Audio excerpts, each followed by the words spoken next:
नमस्कार, स्वागत करता हूं प्यार से स्टडी प्लेटफॉर्म रूस कोचिंग सेंटर में। उम्मीद करूंगा आप लोग स्वस्थ होंगे, मस्त होंगे, जबरदस्त होंगे, फर्स्ट क्लास होंगे। आज का सेशन डियर बहुत ही जबरदस्त, बहुत ही शानदार। आप लोगों को बोर्ड को देखकर आप लोग पता कर लिए होंगे कि क्या आप पढ़ाने वाले सर। आज आप लोग पढ़ाएंगे आहार नाल का बारे में, अर्थात पाचन तंत्र की प्रक्रिया। जो भी हम लोग खाना खाते हैं, किस प्रकार के डाइजेशन होती है, पाचन होती है, आज हम उनकी बातें करेंगे। एग्जाम में कई बार क्वेश्चन बायोलॉजी के विज्ञान में आ रखा है और कई बार पूछ भी रखा है दिया। कह सकते हैं ये क्वेश्चन वेरी मोस्ट इंपोर्टेंट है 2025 बोर्ड के लिए। ये फिगर को आप देख चुके हैं और देख के समझ चुके हैं कि आप क्या लाए हैं सर आज के सेशन में। ये आपका 2025 बोर्ड में बहुत ही इंपॉर्टेंट है और ये फर्स्ट पाले या तो सेकंड पाले में रहने की पूरी संभावना 100% दिया है। अगर आप इसको बढ़िया से समझ जाइएगा, सीख जाइएगा, अर्थात जो मैंने लिखा हूं, डिफाइंड किया हूं, 5 मार्क्स आपको कोई नहीं काटेगा। चलिए, कहते हैं मानव पाचन तंत्र का नामांकित चित्र खींचे एवं भोजन की पाचन प्रक्रिया का वर्णन करें। ये क्वेश्चन आता है एग्जाम में, ठीक है। तो पाचन यहां पर कह सकते हैं मानव पाचन तंत्र के अगर बात किया जाए, जो भी आहार नाल के संबंधी जितने भी होते हैं पाचक ग्रंथियां जो मिलकर पाचन की प्रक्रिया करता है, वही तो हम लोग कहते हैं मनुष्य का पाचन तंत्र। बहुत सा है यहां पर देखा जाए पाचन तंत्र के रूप में, आपको हम बताएंगे बढ़िया से। आहार नाल भी एक तरह से कह सकते हैं। अगर इस फिगर की बात किया जाए, इस फिगर के नाम दिया जाए, या एक कह सकते कुंडलित आहार नाल है और ये कुंडलित रचनाकार बनाया गया है, जो कि करीबन डियर ये 8 से 10 मीटर के होता है। कितने?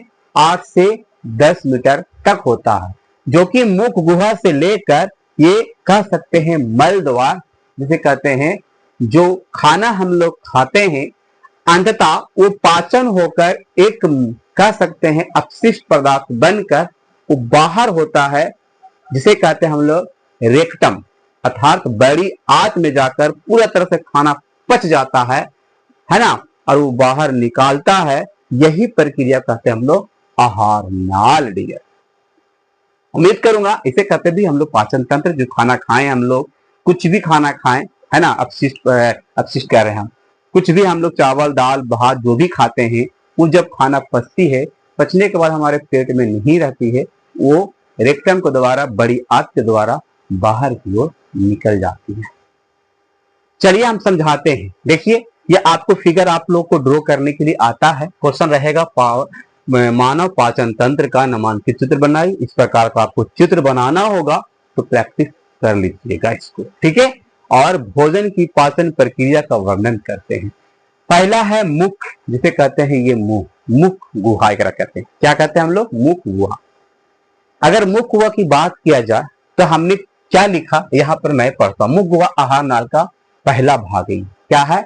ये पहला भाग होता है और पहला भाग में आप देख सकते हैं जीभ होता है और क्या होता है? दांत होता है। यही तो होता है। दांत में हमारा कितने दांत होते हैं? दांत भी 4 प्रकार की होती है, लेकिन उसका कुल दांतों की संख्या कितनी होती है? 32 अर्थात 32 होती है ना? बिल्कुल सर, होती है। तो ये आपको पहला भाग मुख गुहा कहता है। मुख गुहा जो आहार नाल का सबसे प्रथम भाग होता है। द्वितीय भाग क्या है? प्रक्रिया, जो श्वास नली का सबसे बड़ी नली है, जिसे कहते हैं स्वर यंत्र कहते हैं, जिसे हम यहाँ से आवाज निकालते हैं। क्या निकालते हैं? आवाज निकालते हैं, उसे कहते हैं हम लोग स्वर यंत्र। देखिए लिखा हुआ, उस पर मत जाइएगा। जो हम बातें बोल रहे हैं उसको ध्यान से सुनिएगा। अगर आप फिगर बनाने में वहां एग्जाम में असमर्थ रहिएगा, अगर इनके बारे में पता होगा तो आप लिख कर भी कह सकते हैं 5 नहीं तो 3 नंबर जरूर प्राप्त कर लीजिएगा। ये मैंने बताया हूं, तो आप जरूर इसको सुनिएगा माइंड में, तो आपको समझ में सब आ जाएगा। तीसरा इसका है लाल ग्रंथि का क्या कार्य है। लाल ग्रंथि कह सकते हैं जो 3 प्रकार की होती है, पैरोटिड और सबमैंडिबुलर और सबलिंगुअल। लार ग्रंथि क्या होती है मैं आपको बताता हूं। जैसे लार कहते हैं हम लोग, क्या कहते हैं? लार ग्रंथि को लार।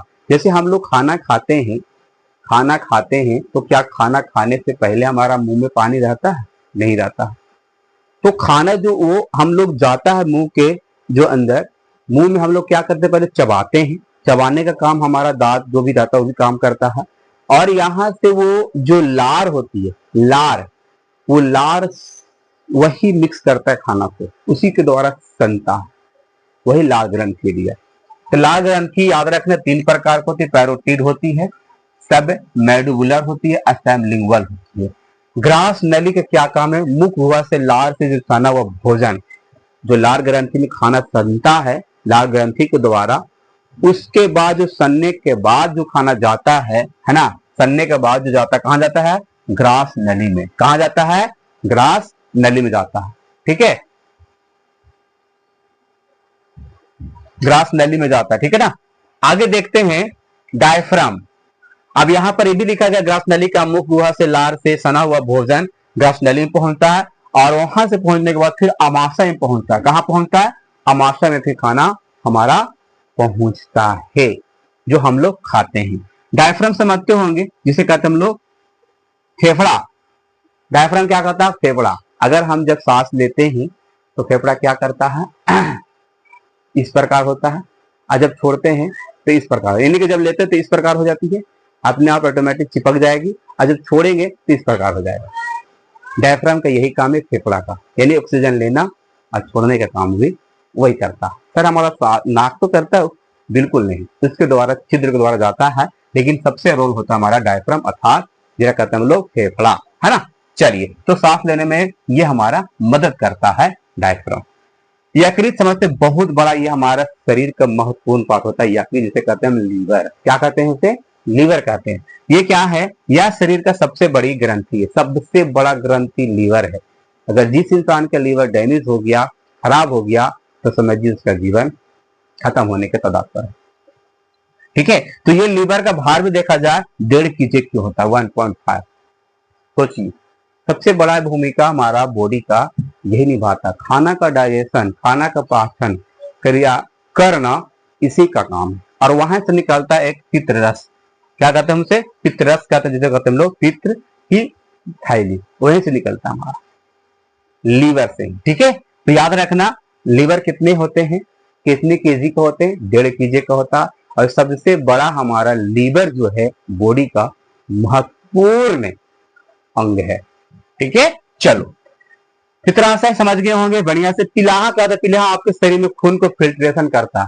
जब हमारा खून गंदा होने लगता है तो वो फिल्टर करता है, पिलीहा, जिसे कहते हैं हम लोग तिल्ली भी कहते हैं उसे हम लोग। ठीक है, तो याद रखना उसे हम तिल्ली भी कहते हैं, पिलीहा को। तो पिलीहा आपके शरीर के जो खून रहता है, बॉडी में खून रहता है, उसको फिल्टर करता है। इसी कारण खून क्या होता है, ब्लैक होने लगता है, काला होने लगता है, तो उसको फिल्ट्रेशन करके आप खाना, उनको भी सप्लाई बढ़िया से करना होगा ना, जो भी उनके अंदर जो भी आता है बनकर, तो उसको फिल्टर करके वो बाहर की ओर, कैसे हमारा बॉडी की ओर शक्ति को प्रदान करवाता है। ठीक है, तो हमारा ब्लड ही जानते हैं, तो इसके अंदर हीमोग्लोबिन भी पाया जाता है। हीमोग्लोबिन के कारण हमारा ब्लड क्या होता है, लाल होता है। क्या होता है, लाल, है ना। चलो, अमाशय की क्या रोल है सर इसमें, अमाशय क्या रोल है, अमाशय या एक चौड़ी थैली जैसी रचना होता है, जो उदर गुहा बाईं ओर फैली रहती है। अगर हम इधर खड़ा होते हैं तो दाई हो रहा है, अरे बाई, हमारा जो इधर साइड होगा, इधर साइड हमारा क्या होता है, क्या होता है, तो लिखा है सर अमाशय इधर साइड होती है, अर्थात बाईं साइड। कौन सा साइड, बाईं साइड। लीवर कौन सा साइड हो गया दिया, तो दाईं साइड। देखिए लीवर का फिगर इधर दिया हुआ है ना, तो लीवर इधर हो गया, डायफ्राम हमारा इधर हो गया, इधर साइड, अर्थात कह सकते हैं राइट साइड। कौन सा साइड, राइट साइड। ठीक है, चलो आगे। अग्नाशय की बात किया जाए, अमाशय के ठीक नीचे होता है हमारा अग्नाशय, है ना। अमाशय के ठीक नीचे होता है अग्नाशय। तो ये कहाँ कहता है अग्नाशय, अग्नाशय अमाशय के ठीक नीचे होता है, जो पीले रंग का होता है। कैसा रंग का होता है, पीले रंग का होता है। कहते हैं हम लोग खाना खाने के बाद हम लोग को जल्दी पानी नहीं पीना चाहिए। जिस प्रकार आग कहीं लगा हुआ है, आग कहीं लगा हुआ, अगर हम उसमें पानी डाल दे रहा है तो क्या होता है, बुझ जाता है। उसी प्रकार हमारा जो अग्नाशय चीज है, अग्नि के जैसा होता है। खाना अगर खाए हैं तो जल्दी पानी नहीं पीना चाहिए। तो कहते हैं कि डाइजेशन जल्दी नहीं होता, पाचन जल्दी नहीं होता। तो पानी हम लोग थोड़ा देरी बाद या तो 5-10 मिनट बाद पीना चाहिए। जैसे कि आग लहर रहा उस पर पानी डाल देंगे तो क्या हो जाएगा, बुझ जाएगा। उसी प्रकार खाना पच रहा आप उस पर पानी डाल दीजिएगा, पचना बंद हो जाएगा। वही प्रक्रिया पर, ठीक है। चलिए, तो छोटी आंत याद रखना, जो सबसे यहाँ पर लिखा छोटी आंत आहार नाल का सबसे लंबी भाग है, वो सबसे लंबा भाग, खाना जाकर वहीं पाचन की प्रक्रिया पूर्ण करता है, छोटी आंत। और छोटी आंत के बाद एक बड़ी आंत होता है, तो बड़ी आंत में क्या करता है, जो खाना पचता है और वो बनता है एक मल। मल क्या कहते हैं पता होना चाहिए, जो खाना एक तरह से अपशिष्ट हो जाता है पाचन पूरा करके, जिसे हम लोग कह सकते हैं मल मूत्र, अर्थात कह सकते हैं अपशिष्ट पदार्थ, मतलब बेकार सा पदार्थ है। तो बॉडी में रहना बेकार सी पदार्थ सही है नहीं है सर। तो बड़ी आंत में जाकर जमा हो जाता है, फिर वहां से बड़ी आंत में 3 भाग आता है, कोलन आता है, रेक्टम आता है, और एक हमारा क्या आता है, एपिडिक्स आता है। और यहां से अंतिम जाकर हमारा रेक्टम में, ये नीचे फिगर बना होगा, रेक्टम में जाकर मल द्वार कहते हैं इसे, क्या कहते हैं, मल द्वार, है ना। यानी कह सकते हैं मल द्वार का मतलब होता है मल का द्वार, यानी कि वहां से मल का निकलना शुरू हो जाता है। तो छोटी आंत में पूरी तरह से खाना को पाचन हो जाता है, और बड़ी आंत में पाचन होने के बाद जो जाता है अपशिष्ट बनकर, वो वहां से निकालने का काम करता है, अर्थात जिसे कहते हैं हम लोग मल द्वार, है ना, जो खराब पदार्थ को बाहर की ओर निकल जाता है। यही है डियर आप लोग का पूरा तरह से, मैंने देखो कोलन भी कहते हैं, रेक्टम भी कहते हैं, मल द्वार कहते हैं, और ये बड़ी आंत में पाई जाती है। उम्मीद करूंगा कि बढ़िया से समझ में आया होगा। ये आपको एग्जाम में 5 मार्क्स में आएगा डियर, तो आप इसे जरूर प्रैक्टिस कर लीजिएगा। फिगर को देखे बहुत ही जबरदस्त फिगर है, आपसे यही रिक्वेस्ट है कि आप इसे जरूर से जरूर आप प्रैक्टिस और याद कर लीजिएगा। आज के लिए हम इतने रखते हैं, आप इसे जरूर क्लास को शेयर करिएगा। वीडियो कैसा लगा जरूर कमेंट करके बताइएगा। लव यू, सबको बाय, फिर मिलते हैं हम नेक्स्ट क्लास में बहुत ही जल्द।